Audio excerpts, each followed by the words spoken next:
Cliff, if you don't mind, you told a beautiful story yesterday about the blind woman.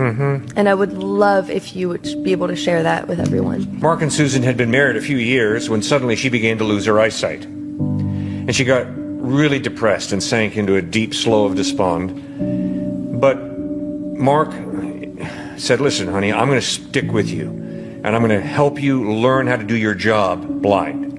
And so they worked hard at it. He went with her to the office every day, showed her how to do her job as a blind woman, and then he would leave for his work at an army base. Well, one day he turned to her and said, Susan, I'm sorry, but I'm getting to work too late. You're going to have to go to job on your own. And she was freaked out. There's no way I can ride the bus, walk the streets, go up the stairs, go into the office building, go upstairs and sit at my desk and do this on my own. And he said, no, honey, I'm going to stay with you. I'm going to teach you. And so they did it for a couple of weeks. And then eventually he said, okay, I think you know it well enough. I've got to go to work at an earlier hour. So Monday came, she got on the bus, walked the block, walked up the stairs, seamless. Tuesday, Wednesday, Thursday, it went beautifully. Friday, as she's getting on the bus driver says, you know, you're a really lucky woman. And she says, stop it. I'm a blind woman.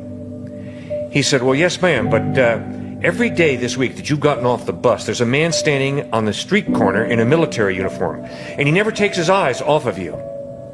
And when you walk down the sidewalk, he's watching you carefully like a hawk. You cross the street at the right time, he's watching you like a hawk. You go up the stairs, you open the door, you go in, and as soon as that door closes, he stands ramrod tall, gives you a salute, blows you a kiss, and then turns to go away. And all of a sudden, Susan understood, that's my husband. He's been watching me tirelessly for all this time. I'm not alone. He's watching me.